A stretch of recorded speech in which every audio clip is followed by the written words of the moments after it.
Bem-vindo ao Thinkcast, um podcast da Think Plug, e a gente está hoje aqui mais uma vez trazendo um podcast espetacular, certo? Mas hoje a gente tem um cheirinho gastronômico. Cara, por essa eu não esperava. Não é mesmo, Vi? Hoje eu estou aqui com o meu querido Vitor, que apresenta todo dia esse podcast comigo. E aí, gente, vamos que vamos. Vamos que vamos. Responsabilidade hoje. Não é verdade? Até porque a gente está com uma lenda histórica aqui dentro desse país maravilhoso gastronômico. Sim. Falar assim, vou acabar acreditando, né? Pode acreditar. Esse sotaque todo mundo já vai até conhecer, né? Estamos aqui com quem, Vitor? Pode falar? Pode falar. Eu mesmo vou falar? Faz o Olivier, fala só o... Olivier Anquier. Não, olha essa voz, pelo Mando amor de bem, Deus. mando bem. Bem, Olivier, para quem todo mundo conhece, Olivier é um mago gastronômico, tem programa, é apresentador, empreendedor, Pai. Pai. Imagina, uma pessoa que defende esse país como ninguém, que é a coisa mais bonita, ele defende mais do que os brasileiros que são. Motoqueiro, exatamente. Vai fazer Rally dos Sertões semana que vem. Paraglide, né? Exatamente. Isso era uma época, né? Mas já passou essa fase aérea. E o mais legal é o que ele traz de experiência pra gente, um grande cara, e eu acho que ele vai poder contar muito mais essa história pra gente. Olivier, seja bem-vindo ao nosso podcast. Seja muito bem-vindo. Mas muito obrigado pelo convite. Fico orgulhoso, honrado e grato por esse olhar sobre o que eu posso trazer. Maravilhoso. E Olivier, traz um pouquinho pra gente quem de fato é o Olivier por Olivier. Bom, vou editar tipo um sinopse bem pequeno, tá? Olivier Anquier, de origem francês, cheguei em 79, francês. 43 anos depois eu sou brasileiro de origem francesa. Eu, chegando aqui no Brasil em 1979, num outro Brasil do que hoje, com certeza. E o Brasil, em 1980, quando eu decidi, depois de passar o Réveillon e Carnaval no Rio de Janeiro, eu falei, é nesse país que eu quero ficar. Por que eu quero ficar? Por causa do Carnaval, por causa da praia, por causa da exuberância do Rio de Janeiro, que eu cheguei no Rio de Janeiro. Não, eu decidi ficar justamente por causa de vocês brasileiros, que é o jeito brasileiro de encarar a vida. E essa paixão continua ainda, Olivier? Ainda é mais acesa? que nunca, né? Mais que nunca. E você descobriu a gastronomia, apesar de você vir da França, você descobriu a gastronomia aqui? Não, eu virei profissional da gastronomia aqui. Uhum. Eu tenho uma imersão no universo da culinária desde que nasci na minha família, e minha família sendo francesa, né, pela cultura francesa. Então, é algo que eu me impregnei desde pequenininho, desde que nasci. Estou no cotidiano da família francesa, tendo um pai e mãe envolvido com isso. Meu pai, por uma vamos chamar de uma filosofia de família do lado da família dele, do meu avô, bisavô paterno, né? Que são de uma região central da França, do Val do Rio Loire, e meu bisavô já tinha colocado essa filosofia, as pernas, os pilares dessa filosofia familiar da busca dos prazeres e das emoções que todos os momentos da culinária podem proporcionar. 3 pilares principais, sendo o prazer da boca, o mais óbvio, né? Segundo pilar seria o prazer de proporcionar prazer a quem a gente oferece o que nós fazemos, tem retribuição imediata que nos dá um orgulho extraordinário, e a satisfação se desenhando no rosto das pessoas que, ao experimentar o que você fez, se ilumina com a gratidão e a felicidade. E terceiro pilar mais consistente dessa filosofia é isso aqui: simbolismo na mesa, convivialidade, o diálogo, compartilhar valores, enfim, família, isso tudo. E isso é mais um pouco. Fui banhado nisso, meu pai era médico, mas carregando essa filosofia que ele pegou do seu avô e o meu avô, do seu pai, que era o meu avô, e meu avô do meu bisavô. Ele era médico, mas todo domingo o almoço dominical é ele que fazia, porque nós latinos, comparado aos anglo-saxônicos, que eles comem pela necessidade de se alimentar, nós latinos, nós comemos pela necessidade de se alimentar, mas sempre com prazer. Sim. É essa a diferença de um e de outro. E então, isso é exacerbado na nossa família, a gente não come por se alimentar, a gente sempre come, por mais simples que seja, comemos buscando o prazer, que esse simples ovo frito que a gente vai fazer vai nos proporcionar de prazer. Verdade. E aí, então, todo domingo meu pai fazia o almoço dominical, na França, a cozinha é a alma da casa, né? Ela que está quente, principalmente no inverno, né? Como agora, é lá que as felicidades e as tristezas acontecem. Então, todo domingo, meu irmão e eu, a gente ajudava meu pai, os ajudantes, né, de cozinha, desde pequenininho mesmo, detestávamos, mas querendo ou não, se impregnamos dessa filosofia e a gente, nós adquirimos essa praticidade, essa familiaridade com o ato de cozinhar e essa maneira que eu, por minha vez, apresentei por mais de 20 anos no meu programa, o Diário de Olivier, aonde eu tive o privilégio e o orgulho de trazer perto do fogão milhões de brasileiros que estavam na defensiva, principalmente mulheres, né? A defensiva quanto ao fogão, e de repente aproxima esses milhões de brasileiros a atuar no fogão e justamente descobrir a magia que é. E de uma maneira fácil, né? Que é essa maneira que eu aprendi, que é completamente diferente, tá? Quer dizer, uma maneira simples, acessível, compreensível e prazerosa de cozinhar. Olivia, mas você tem noção do impacto que você gerou para a cultura brasileira, para a culinária no país? Seria muito, talvez, falta de humildade, de eu sou, mas eu tenho vou colocar um pouco de água, um pouco de água no meu vinho. Eu tenho uma leve percepção. Muito bom. Bonito de falar.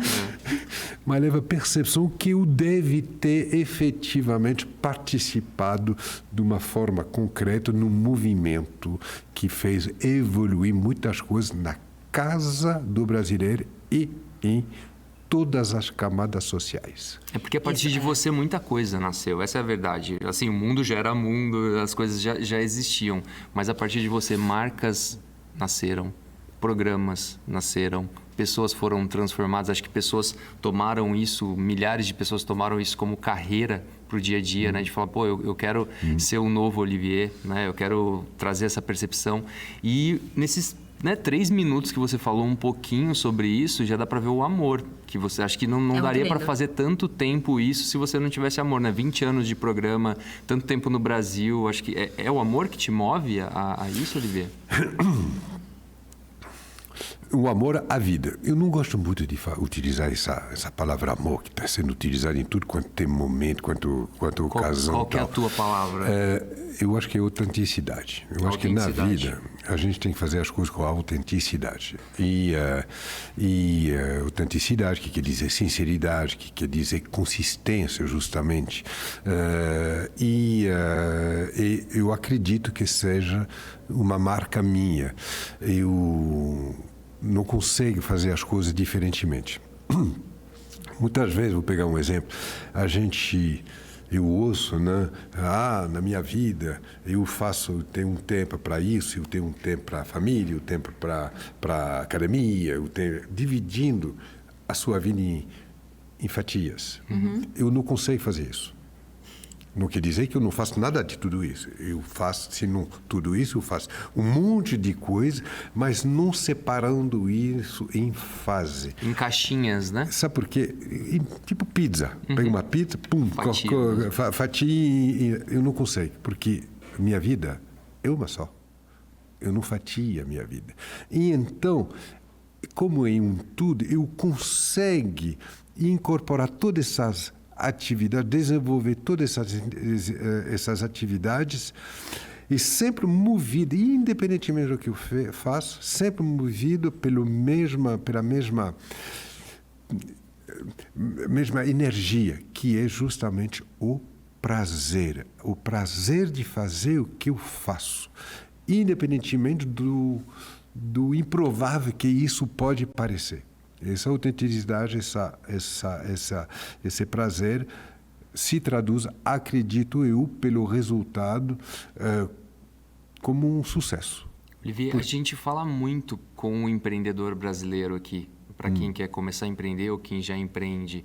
Essa autenticidade, a gente aprende a ser autêntico? Isso é uma coisa que nasceu com você? Você foi tendo mais consistência, como você disse? Olha, eu nunca me deitei para pensar nisso dessa forma. Mas você me perguntando, eu acredito que a vida me formou para isso.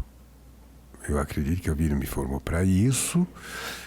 Tem personalidade envolvida, com certeza, né? Todos nós somos diferentes de um do outro, né? O que faz a riqueza, justamente, da sociedade, né? E é por isso, aí você vai ver que o passa de um ponto para outro, assim, não está lá de dentro.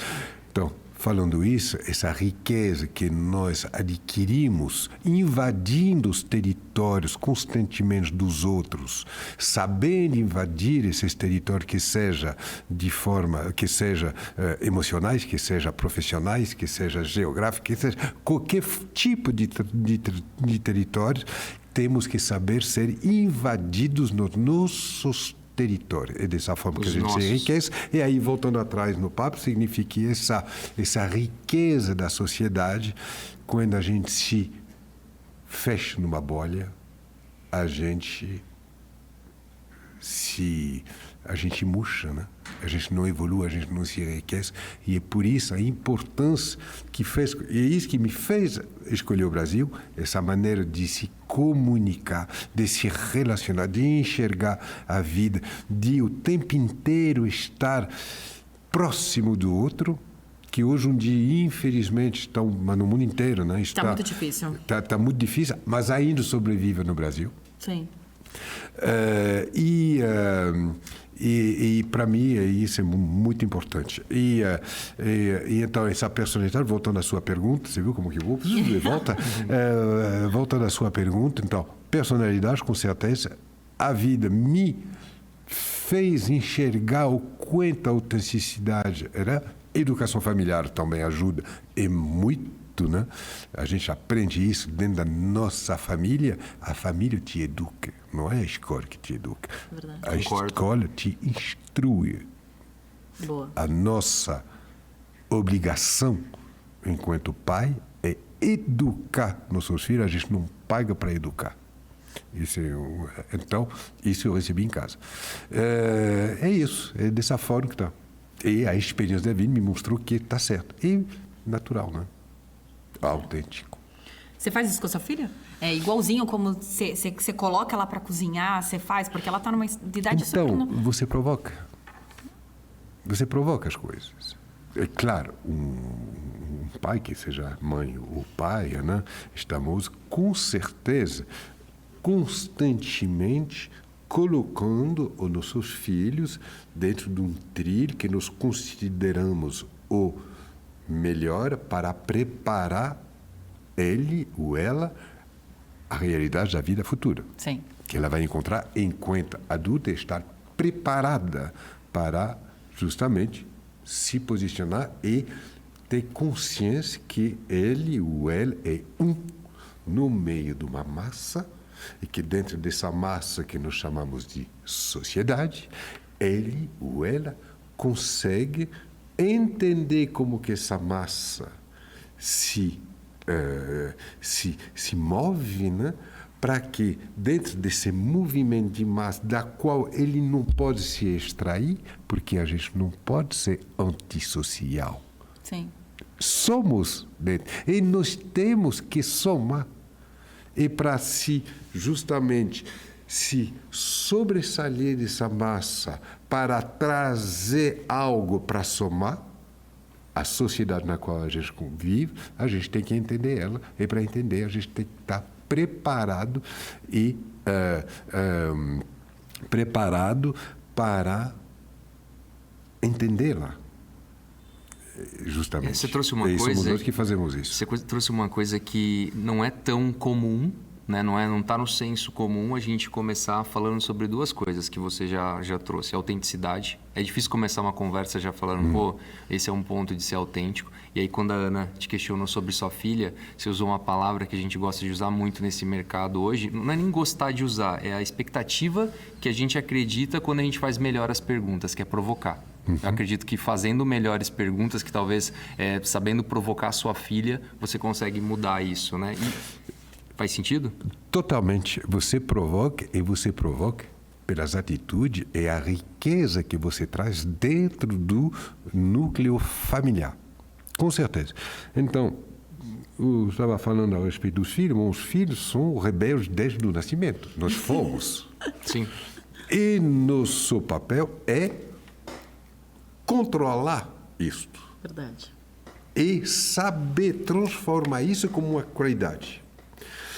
Então, uma criança não quer fazer nada. Você se lembra, eu me lembro perfeitamente. Eu estava dando o exemplo do meu pai me colocando na cozinha com meu irmão para ajudar. A gente detestava. Mas, fazer o quê? Fazia. E querendo ou não, anos depois, a gente descobre que essa obrigação vivida vira uma riqueza da qual nós temos consciência que vai ser, afinal das contas, que vai nos ajudar, uma ferramenta que vai nos ajudar a virar um adulto construidor, que constrói alguma coisa. É interessante, né? É muito louco isso. A escola, ninguém gosta da escola. Curso de aula de violino, quando começa, ninguém gosta. A Olivia faz no início, foi difícil, mas a gente tem que impor. Você está entendendo? A impor significa o quê? Significa ser um tirano, né? Eu estava com essa palavra, mas eu fui um tempo atrás, aqui pode. Você soltou. Exatamente, o opressor. Não, a palavra seria mais... Perfeito. Tirano não, é opressor. Não, é um opressor. É a vida. O ser humano, na sua essência, não quer fazer nada. É um dos animais, porque somos animais, né, do mundo, né, da Terra, provavelmente o mais destruidor, egoísta, ganancioso, o pior de todos. Sim, somos porque, nós. além disso, é inteligente. Total. E além disso. Então, amplifia tudo. Então, tem que canalizar isso. E nosso papel como pais, né, é justamente esse. Por isso que dentro da família é importante. Nós somos diferentes. Você é uma mulher, eu sou um homem. A mulher tem as características que uma mulher tem, ou tem as características que um homem tem. Nós somamos as características de um e a característica do outro, somos justamente na construção. O que é importante é não abafar um, nem abafar o outro. Não é uma competição dentro de casa. É uma somatória. E a partir dessa somatória, com respeito, com ciência, você consegue construir uma harmonia que vai beneficiar o que nós concebemos juntos, que são nossos filhos. É mais ou menos dessa forma que eu vejo as coisas. Estou certo ou estou errado, não sei. Um bom provocador, né? Mas é dessa forma que eu vejo. Eu não imponho regra nenhuma. Eu vivo dentro da minha casa e que faz com que dentro de casa esteja um equilíbrio. E você me falou da Olivia. A Olivia é uma menina muito... Eu espero que dura isso, que nós consigamos fazer isso, equilibrada. Maravilhoso. Com as particularidades de uma criança que é fogosa. Mas isso é bem junto, não adianta. E me fala uma coisa, como que você caiu nesse mundo da gastronomia? Você já falou pra mim que veio do seu pai. Você o início e tal. Exatamente. E como que você resolveu, falou assim, Eu acho que é isso que eu quero fazer para mostrar ali alguma coisa que eu tenho por Então, eu peguei minha independência de vida muito cedo. Muito, muito cedo. Com 16 anos de idade, peguei meu destino, coloquei na palma da minha mão. Eu falei, a partir de agora eu vou cuidar de mim. Na Europa, a minha geração, dentro da minha família, a partir do momento que você decide, a porta está aí. Quer dizer, eu que peguei a porta e saí. Aí não tem essa de mesada. Não, isso não existe. Aqui no Brasil existe. Vai que vai. Faz a sua vida. Eu já estava preparado para isso. Por isso que eu tomei essa decisão, com 16 anos. Então, eu iniciei a minha vida. Muito cedo, com 16 anos de vida. Eu já estava comigo, carregando comigo, o que eu ganhei. Isso é minha herança. Minha herança não é dinheiro. Eu nunca recebi, a partir do momento que eu saí, até quando meu pai faleceu, em 89, deixou só dívida. E lá na Europa, não é que nem aqui. Quem tem dívida, se foi, as dívidas vão junto com ele. Não, na França, não. Vai com a família. Se você aceita a herança, vem junto as dívidas.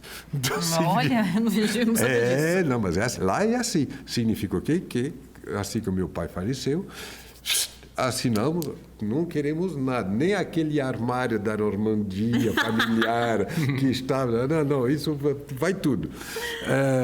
Então, não tem mesada, não tem essas coisas. Então, a gente tem que se virar. Minha herança é minha educação. É cultural. É minha instrução e educação que eu recebi. A qualidade, a sensibilidade e tal. Meus pais tinham defeito? Tinham. Mas tinham qualidade. Eu consegui me impregnar dessas qualidades e que me fizeram ser a pessoa que eu sou, que tem uma instrução, eu teve a chance de estar num país e de seguir um ciclo de instrução em escola, aonde recebi uma consistência e uma riqueza muito forte, muito profunda, que me permite conversar com vocês do jeito que eu estou conversando e que me permitiu construir o que eu construí.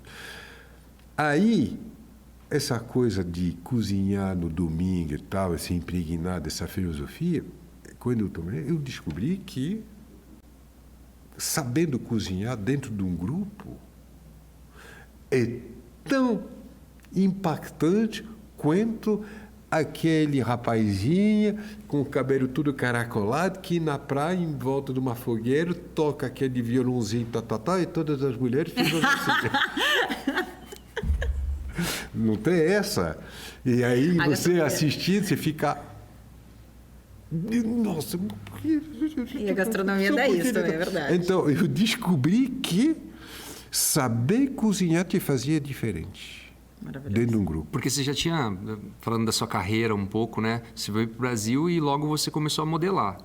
Isso. E aí, então, a cozinha veio depois. Veio depois, né? Depois. E a modelagem veio o destino da vida. Uhum. Eu nunca imaginei um dia me olhando no espelho.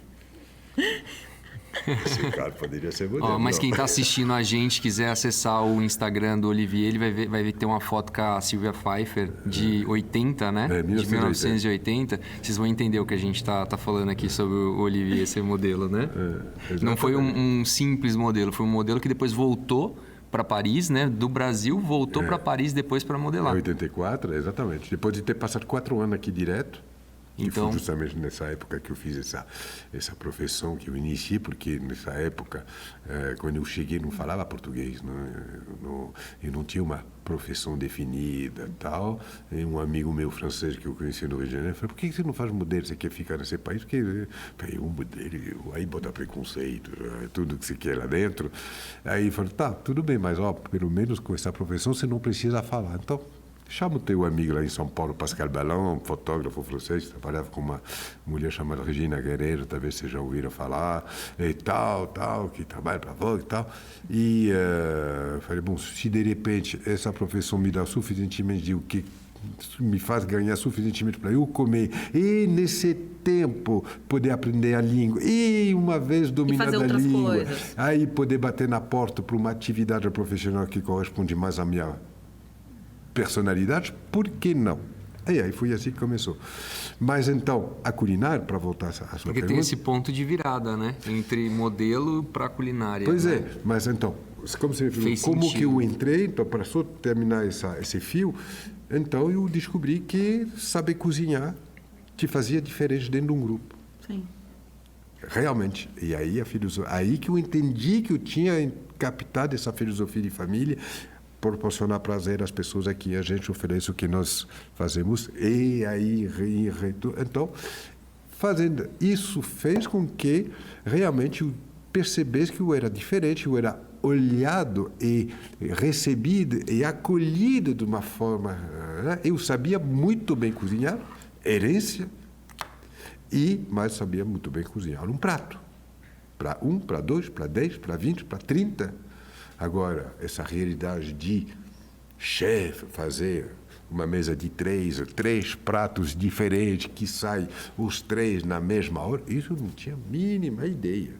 E a primeira vez que isso aconteceu foi no meu primeiro restaurante, que eu fui confrontado a essa realidade, e fui à minha faculdade, meu intensivão, foi no primeiro restaurante que eu fiz no Brasil. Porque você teve que aprender outras coisas, né? Entender o tempo das coisas, entender como funciona, né? A operação, a logística, tal, eu aprendi. Como que eu faço para o prato sair ao mesmo tempo, né? É uma ciência. É uma ciência. É uma ciência. Então, isso eu aprendi no meu primeiro restaurante que eu fiz em Jericoacoara. O primeiro restaurante de praia de Jericoacoara era o Aloha e era o meu. E em Jeri, que não tinha nada. Hoje em dia já é difícil, imagina? Não, 1989. Não tinha nada.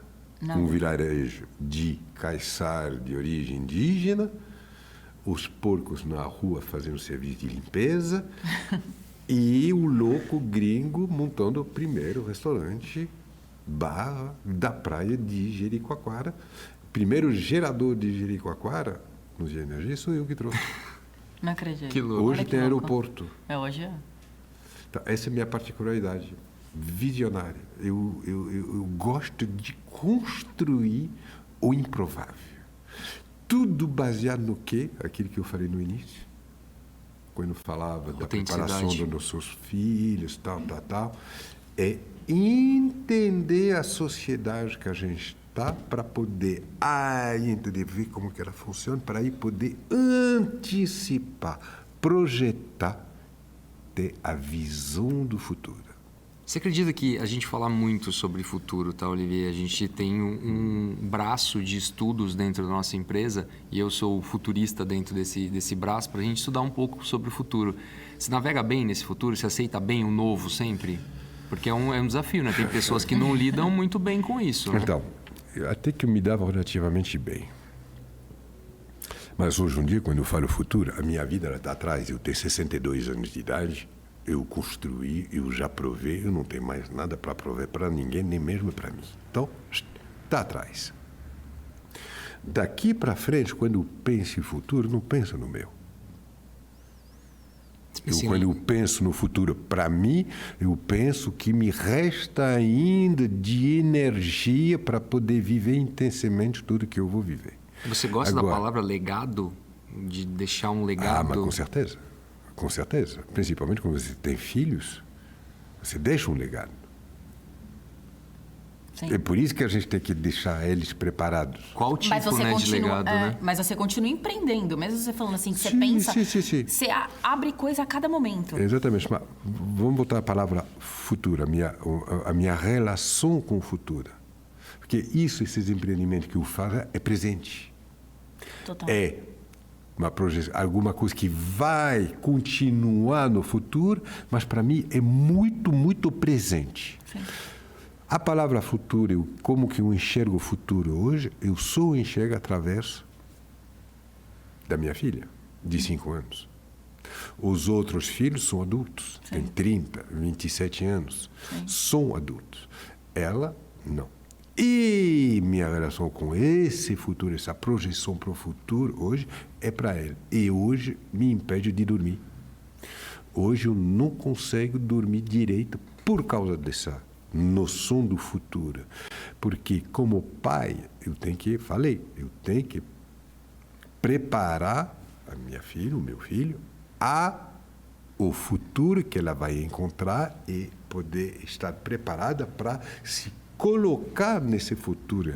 Antigamente, meus primeiros filhos, eu tinha um desenho do futuro. Por mais que não seja talvez exatamente aquilo que é, mas eu não estava preocupado, porque na época ainda não tinha essa dúvida quanto ao futuro. Hoje, eu não tenho a mínima ideia de qual vai ser o futuro. O mundo está muito louco. E eu fico tremendo na base porque eu não sei o que ela vai encontrar. E aí eu fico olhando e falei, eu não sei. Então eu continuo com as minhas sistemáticas que eu recebi desde a minha infância, que muitas vezes estão em opósito com uma realidade vivida hoje da sociedade e eu não consigo projetar isso. E isso me impede de dormir. Então, minha relação com o futuro, ela está ali, ela está dessa forma e me faz viver isso que eu estou vivendo hoje. Entendi. Vai, futurista, você quer perguntar do futuro, né? Toma, né? A gente enxerga, né? Mas não foi diferente. A gente passou recentemente, a gente ainda estamos passando por uma pandemia, né? Ainda tem resquícios disso.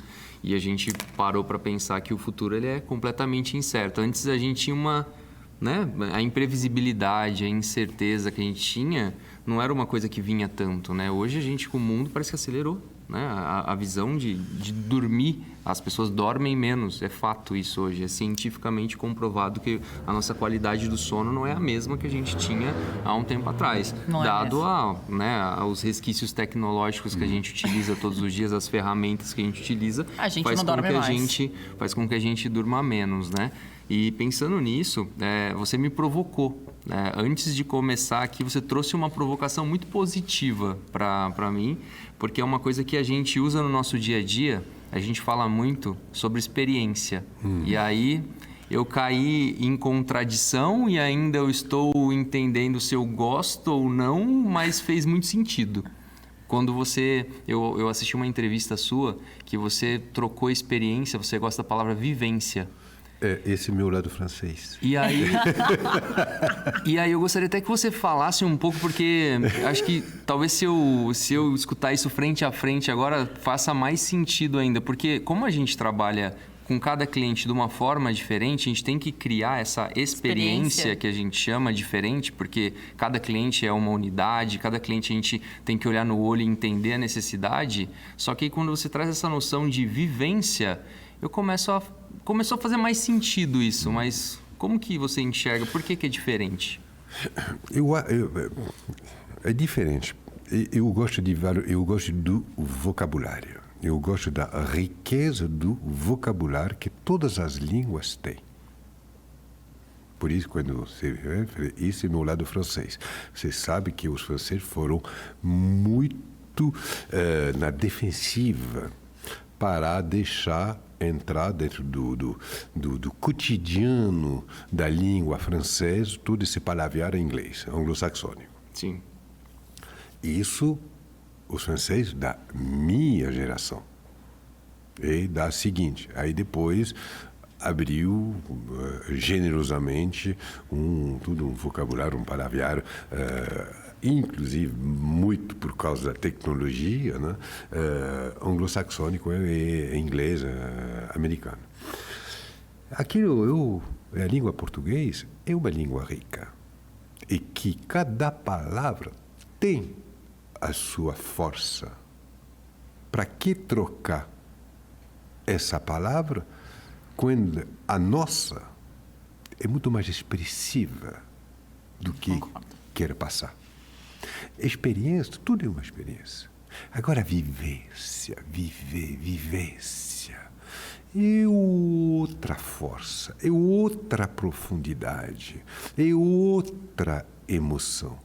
Experiência é isso aí. eletrônico, digital, experiência. Qual a próxima, né? Parece que dá aquela impressão, né? Qual a próxima experiência? Consumo. Vivência. Estou aqui presente, né? Vivendo. Emocionou, vibrou. Essa palavra existe em português. Sim. E para mim era muito mais expressiva daquilo que eu sinto, o que eu posso proporcionar através do meu trabalho, através do que eu coloco na mesa para se desfrutar, meus estabelecimentos, eu vou entrar no programas, etc. É uma vivência, é algo único, e não uma experiência, é uma vivência. Por isso que eu gosto eu não excluo de jeito nenhum a palavra experiência, que exista também em português, mas a essência dessa experiência utilizada para significar, para expressar vivência, ela vem de fora daqui. Sim. Você está entendendo o que eu quero dizer? Entendo. Sim. E quando a gente vai no seu restaurante, quando a gente vai nos seus estabelecimentos, a gente tem uma vivência. Uma coisa das mais lindas, e o Vitor teve o prazer de sentir essa semana, é como a paixão que você olha para ali quando você está olhando, quando você está servindo, quando você está encontrando, quando você chega no seu restaurante. É bonito de ver, é muito difícil você ver um chefe passando de mesa em mesa e perguntando qual a vivência que você está tendo, se você está gostando, se você precisa de algo. Isso é muito surreal. E eu acho que para você não é surreal, mas para a gente hoje nos dias, assim, os chefes geralmente eles montam um restaurante e mal vão. Literalmente eles olham e falam assim, isso aqui é um business, vamos continuar. Eu vou falar da minha experiência, já foi algumas vezes, né? O Dani está aqui assistindo também, fãzaço seu, marido da Ana. Mas na experiência na vivência que eu tive, tem uma coisa que... Você medita? Já tentou meditar? Já se... tem uma coisa interessante dentro da meditação que os budistas falam e tal e tudo mais, e para mim fez sentido, que não é um passado, um presente e um futuro. A vista que a gente tem que ter na hora que a gente está nesse momento é de um profundo agora. Um profundo agora. E aí, ao visitar o seu restaurante, o Esther, né? Ou Esther? Esther Rooftop. Ao visitá-lo, eu senti isso. Um profundo agora seu, porque é meio filosófico, tá? Talvez fique até... Mas é meio que uma dança, as coisas acontecendo e a forma com que você se relaciona lá.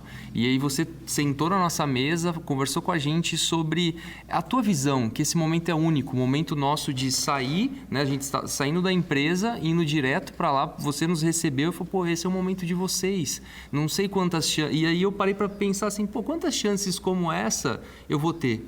E aí você estava lá, no profundo agora, criando essa vivência para cada pessoa que estava lá. Fez muito significado, assim, muito sentido para mim. Pois é um marca registrado. Eu não medito, não que eu tenha algo contra, é que eu sou um cara muito inquieto. Sim.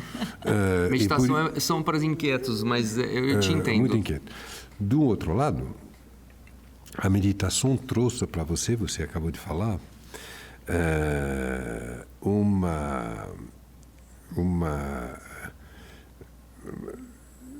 uma valorização do momento, do agora. Do agora.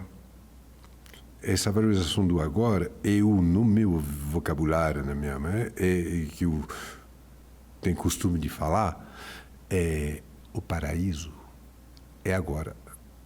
Não que não acredito ou acreditar em alguma coisa de além, mas quando eu estiver lá, aí eu te conto. Por enquanto, aqui estou. Sim. Você está entendendo o que eu quero dizer? E então, não perder tempo, não perder justamente tudo que o agora pode proporcionar. Não por isso se embebedar demais do agora, fazendo com que você acaba não percebendo nada.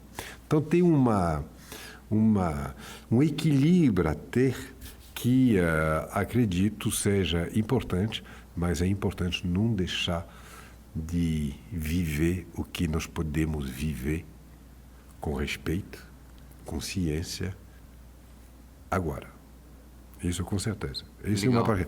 E isso que vocês acabaram de descrever, minha presença no Esther Rooftop, mas essa mesma presença você vai em todos os meus estabelecimentos A chance de você me ver lá e eu ir na sua mesa para tirar é grande.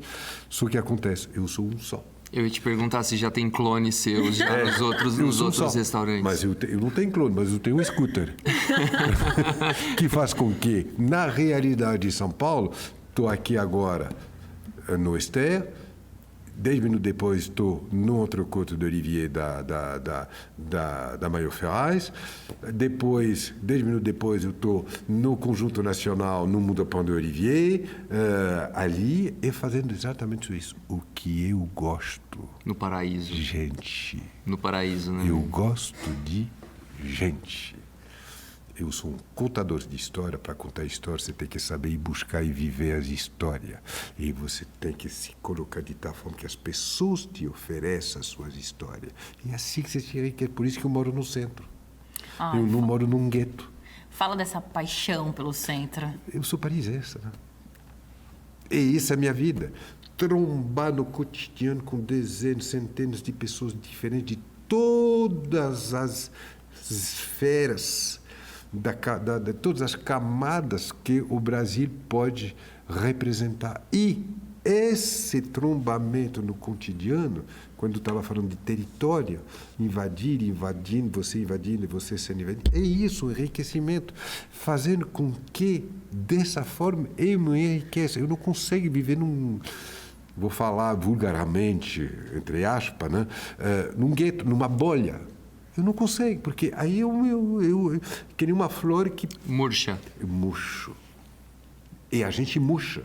Sim. Quando você começa a pensar que o mundo é aquela bola na qual você vê, murchou. Você está entendendo? Sim. Tem que sair das bolhas. Tem que sair de todas as bolhas. Não se fechar numa bolha. Pode até, durante um certo tempo, você se enriquecer de algo que é um território. Você entra, primeira coisa, você entra humildemente, para aí ser aceito. Sendo aceito, você se adaptar. Se adaptando, você está observando. Observando, você está compreendendo. E a partir do momento que você compreendeu como funciona, como é que eu posso tirar algo do meu bolso para colocar na mesa para somar? Esse, para mim, é o sentido da vida. A gente tem que viver antes, né? Exatamente. Acho que aí a experiência se encaixa. A gente tem que viver para não ficar viver a vivência, né? A gente tem que viver a experiência antes de entrar nesse contexto. E, Olivier, pensando... Hoje a gente tem uma outra bolha, né? Porque hoje a gente fala de empreendedorismo, né? A gente criou uma macro, né? Uma esfera muito grande, assim, em volta do empreendedorismo. E você faz muita coisa. Você se considera... Tem muitas coisas diferentes. Diferentes. Você se considera um empreendedor hoje? Mas sim, empreendedor, no meu vocabulário, é um construidor. Perfeito. Edifico as coisas. Eu gosto disso. Minha vida é isso, construir. E quem constrói, se tem uma coisa que ele odeia e que lhe machuca muito, é a destruição, o desabamento daquele que ele constrói. Então, eu tento sempre construir da melhor forma possível para que nunca periclita, nunca degringola. Só que tem uns momentos na vida que isso te fortalece, tem uns momentos na vida que faz com que aquilo que você construiu, por exemplo, a pandemia, você comentou a pandemia, foi terrível para o mundo inteiro e para todo mundo. Então, nunca me autorizaria a vitimizar. Olha só, não, porque tem pessoas que perderam muito mais do que eu perdi, inclusive próximos. Eu não perdi próximos. Eu perdi algumas plumas, como todo mundo perdeu algumas plumas, e as minhas plumas tinham cheiro de pão. Perdi minhas padarias. Minhas 2 padarias, fecharam. Teve que vender a minha casa, a nossa casa, para poder pagar a conta, porque custa caro. Fechar uma empresa custa muito caro. Muito. Abrir uma facilidade, fechar... Em todos os sentidos, custa caro pelo impacto emocional do que isso representa, custa caro venalmente, financeiramente, porque custa entre tudo que somos a burocracia. uma fortuna. Sim. E então teve que fazer sacrifício e fizemos, como eu falei, vendemos a nossa casa para poder pagar a conta. Pagou, choramos de um lado, do outro lado. Essa é a beleza da vida. Renasceram outras coisas. Renasceram. Fechei as padarias de um lado, do outro lado. Meses depois, um ano depois, eu... Está abrindo um espaço de eventos. Não, o Conjunto Nacional. O Conjunto Nacional, abrindo um espaço de eventos. Dentro da mesma atividade, né? A panificação, minhas lojas e tal. Sim. Então é isso. E, além disso, veio outras coisas. Eu pensava fazer um espaço. Não, a vida coloca as oportunidades na sua frente. Total. Uma forma de você estar presencialmente, você já comentou que tem uma scooter aí que está em 10 minutos em cada lugar. Mas olhando para essa visão também de empreendedor, Oliveira, onde você tem colaboradores, você tem pessoas que você precisa liderar, como que você faz para isso acontecer nesses espaços? Você tem sócios, por exemplo, tem bons líderes? A gente não faz nada sozinho. Uhum. Eu. É algo insuportável de ouvir. Sim. Fazemos. E para fazer, a gente faz com outros. É sócio, é colaboradores, fazemos juntos. Então, você pode ser o visionário, o idealizador, o construidor, o mestre de obra. Mas o mestre de obra sozinho vai fazer que obra? Vai trocar uma tomada, né? Não, faz muito sentido, porque a gente entra, a gente analisa hoje empresas que estão fazendo o seu melhor e tudo mais, e um dos principais locais que elas falham é na hora de criar equipe, de escolher a pessoa certa para ajudar, né? Pois é, aí vou te dar um exemplo. Então, a gente não faz nada sozinho. E então, a qualidade da relação que você instala com as pessoas que vão te ajudar a construir e para quem, em contrapartida, você vai ajudar a construir a vida deles. É importantíssimo. Ela está baseada no quê? Novamente, na autenticidade na relação, nessa consistência e respeito. O que adianta esperar algo de pessoas se você não entrega a verdadeira, uma sinceridade em retorno que vai gerar para ambos os lados admiração. E a admiração é o sangue, sabe? Sim. Que vai dar o pulso à construção. Faz muito sentido. A seva, o sangue não, a seva. Faz muito sentido. Você está entendendo? É assim que eu enxergo. Então, isso é fundamental. E eu tenho orgulho de ter poucos sócios. No Entrecôte d'Olivier, eu tenho um sócio. Sem ele, o Entrecôte não seria. Ele nem aparece, ninguém sabe. Olha que louco. Mas ele está ali. E eu tenho a equipe. Todos que estão na cozinha, que seja no salão e tal, eles estão comigo desde o início, que até aos 16 anos, vai fazer 16 anos agora. Temos diferença, o Gilberto, meu sócio do Entrecôte d'Olivier, ele é completamente diferente de mim. Que Mas bom, se completamos. Né? Que bom, é. Que nem homem ou mulher, se completamos para construir. O meu sócio no Steenhof, eu tenho um sócio. É o Benoit, que é também o chefe.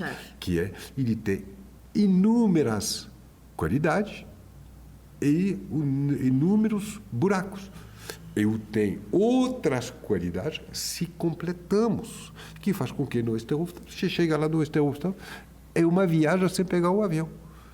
É realmente uma vivência. A partir do momento que você primeiro decide de sair da bolha do Itaim, do jardim, e de repente vamos fazer uma excursão aventureira no centro, na Praça da República, que ainda é vivida desta forma, que é um plus. Vendo a coisa positiva, é um plus. Aí, você sai da bolha, você vai, Quando você chega no prédio, na porta, aí você desce do carro, que tem o valet, o segurança que está ali, você entra naquele prédio, nossa, que que lugar é esse? Aí no primeiro prédio modernista do Brasil. Do Brasil, exatamente. É do Brasil. É do Brasil. Não, a história da arquitetura modernista do Brasil começa no centro com de o São Paulo. Não é que ele seja, então, não é que seja ele que provocou, mas ele é o primeiro dessa história. E aí você entra nesse prédio, aí nesse hall de entrada desse prédio muito majestuoso, né? E aí, pum, pega o elevador, chega, 11º andar, a porta abre, pum. Você não está... Você fez uma viagem para a Europa sem pegar o avião. Verdade. Mas, além de fazer essa viagem para a Europa, a alma que tem a casa, que é... É paulista. É paulista, mas é uma alma muito particular, por isso que eu falo, o Esterhofstop não é o melhor restaurante, eu não me autorizaria a falar que é o melhor restaurante de jeito nenhum. Agora, é o mais diferente de São Paulo. Concordo. Com certeza. Não, é maravilhoso isso. E aí a gente teve a honra de conhecer em primeira mão também que tem outras coisas acontecendo já literalmente ao lado do restaurante. Mas essas são as oportunidades. As oportunidades, a vida é feita assim. É muito difícil dizer qual vai ser seu próximo projeto. Eu não tenho a mínima ideia. De repente, eu acordo amanhã, alguma coisa vai despertar meu interesse e me levar a ter uma visão que eu vou, pegar, que são as oportunidades, né? As oportunidades a gente planta hoje, aquela sementinha, plantamos hoje, a oportunidade de amanhã. Significa o quê? Nossas atitudes, nossa maneira de estar, de olhar, de entender, dia, trocar. Você falou uma palavra no começo também, consistência, né? De, não desistir também, consistência, né? Aí isso vai, de repente, uma palavra, um encontro, uma palavra que você vai falar hoje, que seria a semente, de repente vai desencadear uma coisa e uma oportunidade amanhã que você não imaginava. Manter o olho aberto também é muito importante, né? Às vezes a oportunidade aparece do seu lado e você nem olhou. Aí que tá. A oportunidade, você planta a semente, ela aparece amanhã. Ela passa. Não é uma cometa com rabo. Não tem rabo. Passou, tem que ter a velocidade, a sensibilidade suficientemente aguçada para ver que tá tendo uma... Então, a visão dessa oportunidade. Uma vez que você vê, tem que ter a coragem de pegar, exatamente. Pegar. E não dá para deixar ela passar, eu vou ver depois. Passou, fui. A velocidade de reação. Pegou, captou. Olha, tá aqui. E aí? Vou ou não vou? Aí, a coragem mesmo é neste momento. A coragem de realizar, tentar realizar essa oportunidade que passou na sua frente. Isso é o mais difícil. Para isso, você vai é a visão. Como é que eu vou a desenvolver? Ter a coragem? Ótimo. Mas como vou desenvolver? Aí que entra a vivência, a sensibilidade, o lado visionário que você tem na vida. E para isso acontecer, a compreensão da sociedade na qual que você vive e da qual você não pode se extrair, aquilo que eu estava falando no início, porque a gente não pode ser antissocial. A gente faz parte da sociedade. E temos que entender como que ela funciona e assim vai. Essa, para mim, é a definição da vida. Muito louco. E como que você foi parar na TV? Quem você conhece? Como que foi, tipo assim, agora eu vou ter um diário? Geraldo Rodrigues. Você não tem a mínima ideia que é. Geraldo Rodrigues, 1994, 95, já tinha o Plano Real. Eu já tinha feito, aberto a minha primeira padaria, que foi assim, a primeira padaria francesa de São Paulo, e que foi o start de uma mudança do universo da panificação no Brasil. Não que eu seja responsável dessa mudança, mas porque eu acredito que ela teria acontecido de qualquer jeito, com ou sem mim, mas o destino fez que eu fosse o precursor, no momento certo. Que, inclusive, eu abri a minha padaria Pão de France atrás do Cemitério da Consolação, em 1994, 5 meses antes do nascimento do Real. E que foi o que mudou o Brasil. E nessa época eu era casado com a Débora Bloch. De uma certa forma, a ficção que vira realidade, né? Maravilhoso. É isso, né? É exatamente. A atriz que se apaixona pelo padeiro. É novela. E então, na época, não existia a imprensa people. Nem caras existia. Existia fazer fotos, manchetes, não sei nem se vocês sabem do que eu estou falando. Sabemos, claro. Sabemos. E ponto. Uma notícia como essa não caiu na imprensa people, caiu na imprensa dita inteligente, séria. Inteligente não, séria. Eram essas revistas semanais fortes, né, que existem até hoje, que tinham uma projeção nacional. Né? Não vou citar mas tem todas aqueles que existem até hoje, né?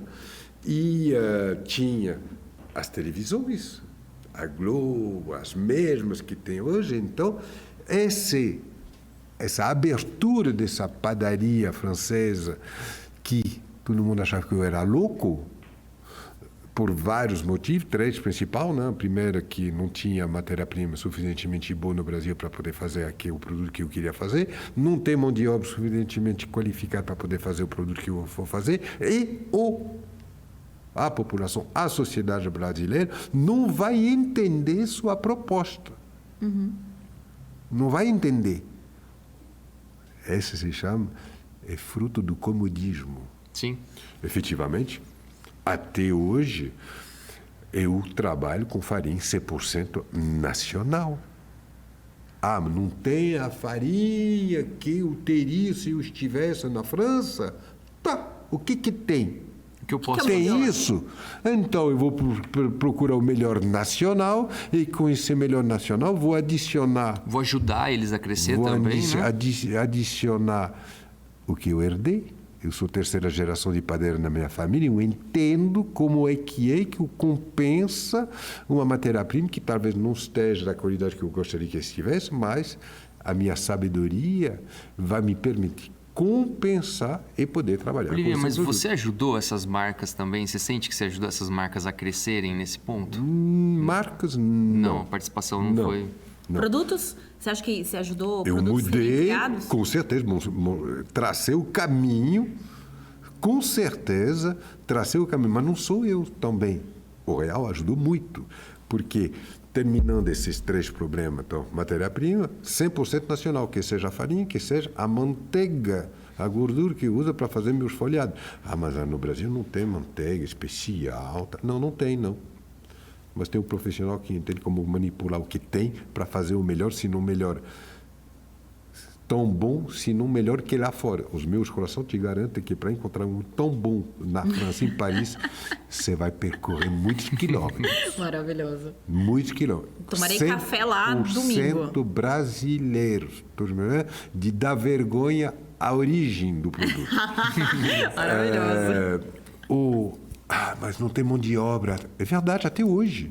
Porque você não forma um profissional numa entidade XY, tal, em 6 meses, 8 meses, tal. Não. Isso é mentira. Você forma presencialmente, mostrando respeito, criando admiração e dando, de fato, a autenticidade da profissão, não como eu já ouvi muito.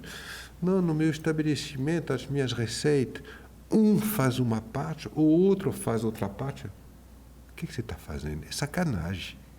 Não, porque para não roubar as minhas... Isso é egoísmo. Isso é insegurança. Isso é ruim.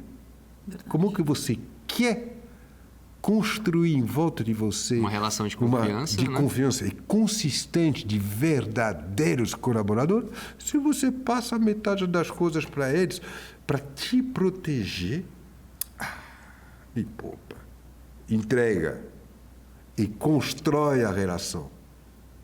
Então, eu fiz isso. Hoje, eu estou lá todos os dias a fazer pão? Não estou. Agora, o Claudinei, que está lá, meu chefe de produção, começou comigo em 94, ele era menor de idade. Isso hoje é inconcebível. Sim. Menor de idade. Entrevista ele para ele explicar como que eu fazia. Eu ensinei tudo para eles, até o momento que eu pude, e aí fazer outras coisas. Construir, é isso. Então, não tem pessoal? Não tem, mas você forma. Terceiro, a clientela, Olivier, o brasileiro não vai entender, com certeza, né? Na época, 94, ainda, antes mesmo do Plano Real, não tinha zero classe média. Quem viajava? A supra-elite. Sim. Verdade. A supra-elite. Por isso que os padeiros de origem portuguesa, na maioria, fizeram o pãozinho francês, virou o pão nacional. O que a gente vai fazer outra coisa? Ninguém está pedindo outra coisa. Então, para que acomodou e ficou o pãozinho francês, é cultura brasileira, faz parte do patrimônio. É um pão excelente, eu não discordo, mas é monótono, monoproduto, quer dizer, sim, monotonia. Uhum.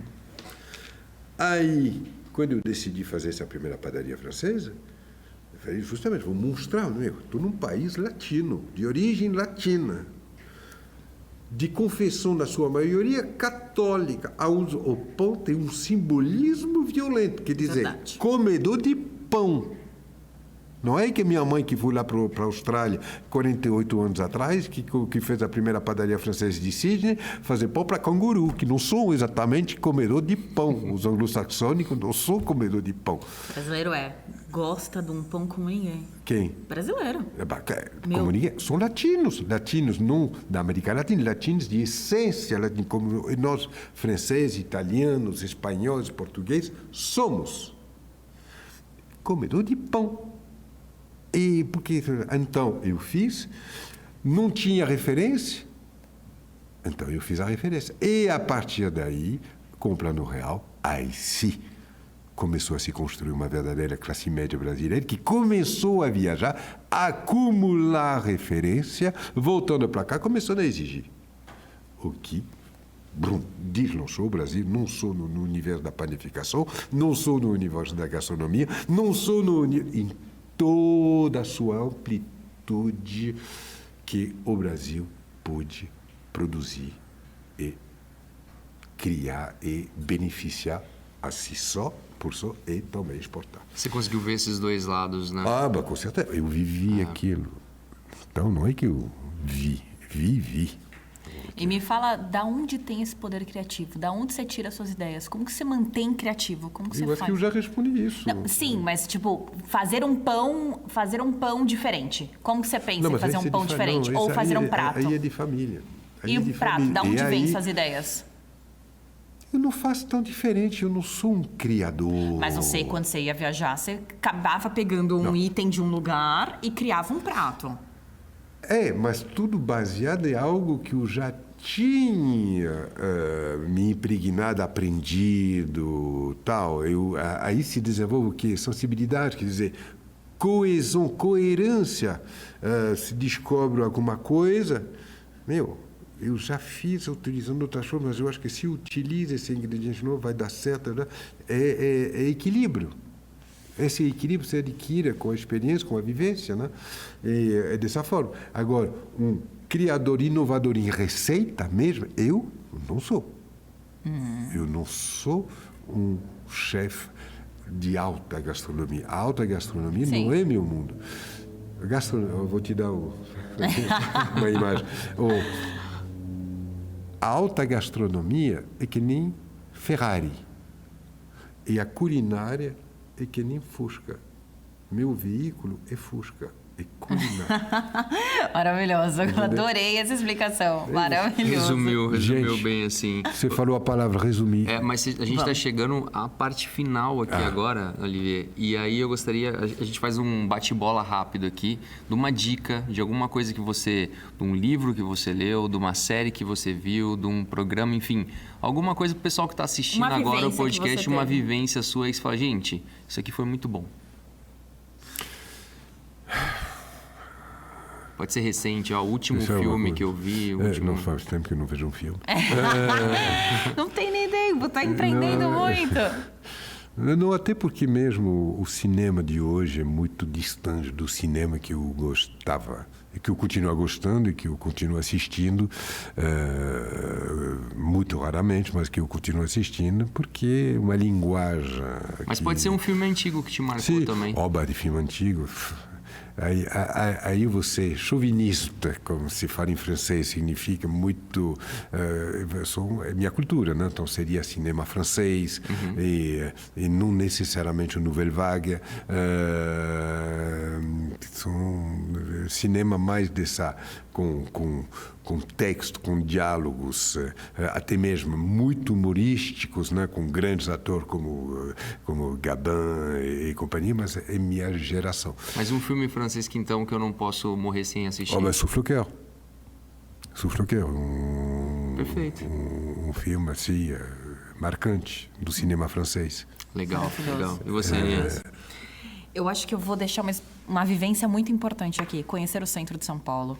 Eu acho que o paulista vive muito numa bolha. É a alma da cidade. Exatamente. E vive numa bolha de só estar naqueles mesmos nichos e não conhece a alma da sua própria cidade. O paulista tem muito disso. Conhece a Europa como ninguém. Você vai lá e rasga e conhece Paris, conhece Espanha, conhece todos os lugares do mundo muito bem. Aí chega aqui na sua própria cidade e não conhece. E viver aquilo ali, né? Porque a gente acaba não vivendo. Então, a gente acaba indo nos mesmos restaurantes nos finais de semana, nas mesmas exposições, nos mesmos teatros. Você conhece o centro de São Paulo, de fato? Você conhece ali a base de São Paulo? Então, eu convido vocês a conhecer. O Brasil é de uma riqueza maravilhosa, infinita. Concordo com você. Eu vou finalizar, então, a minha dica com um contraste, assim, para quem tá assistindo e tá esquecendo de viver um pouco. Tem uma série que mostra bastante sobre isso, uma versão meio que apocalíptica do futuro, chama Upload, tá na Prime.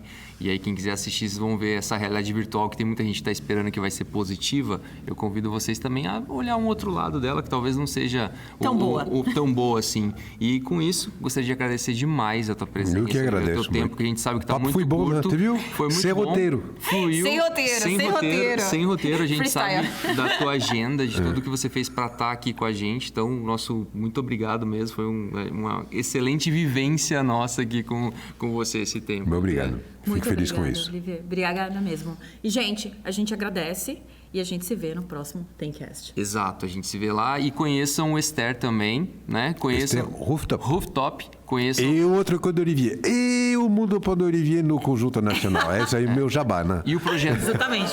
O projeto novo a gente não fala ainda, né? Não. Então tá bom. É melhor segurar. Surpresa, gente. Mas sigam Olivier Anquier nas redes sociais que vocês vão entender. Tem coisa boa vindo. Beijo. Beijo.